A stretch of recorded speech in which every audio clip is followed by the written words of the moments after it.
Lilli Link. I'm one of the doctors here at Parsley, and I am a big fan of sprouting, so I'm going to show you how to sprout today. So I like to sprout lentils because they're so easy, so for somebody who's new to sprouting, it's the perfect way to start. And what you need is a jar. These mason jars are great. I use this is just screen from a hardware store that you just cut and then wash, and that's very convenient, and then rubber bands. So it's just the same lentils that you would buy to make soup, and you pour in as much as you want, keeping in mind that it's going to really expand. But let's say, depending what, let's say you start with a quarter cup or a half a cup. So that's it. Now you fill it with water.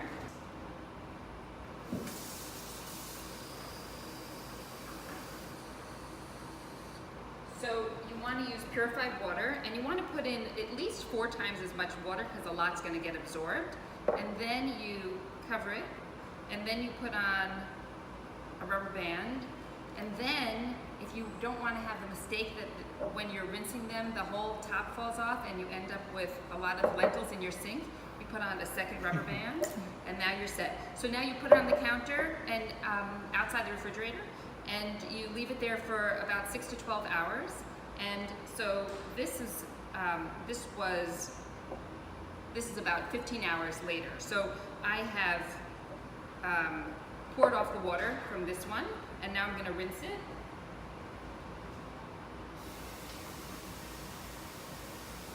And then pour off the water again. Put it inside your sink here, usually like in a dish drain, so that any excess water comes off. And you just rinse it twice a day. And then in about 30 hours, lentil sprouts will start to form a tail, and that's when you can start to eat them. The reason that I like to sprout are a few things. First of all, I'm vegan, so I need a source of protein, and beans are a great source, but when you cook the beans, a few things happen. First of all, it becomes starchier, so that it turns into sugar faster in your blood, so that's not so great. Second, you lose some of the enzymes, vitamins, mostly enzymes and vitamins, when you cook pretty much any food. So, so you maintain it more when you sprout it.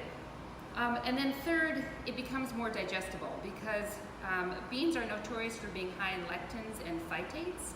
So lectins are what people with autoimmune disease are probably pretty aware of, because it's something that people sometimes their immune system will react to it and create autoimmunity. So for some people, they really need to be low in lectins, and by sprouting the beans, you're making a lower lectin food.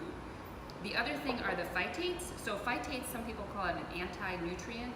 It basically interferes with the absorption of certain nutrients, and so by soaking, so that you'll be getting less of the benefit of the food if you have the higher phytate content. So by soaking and sprouting your lentils, you will get more of the nutritional value. You'll absorb the nutrients better. So this is going to turn into this, and then this by tomorrow, after I rinse it twice a day and keep it upside down, is going to turn into sprouts.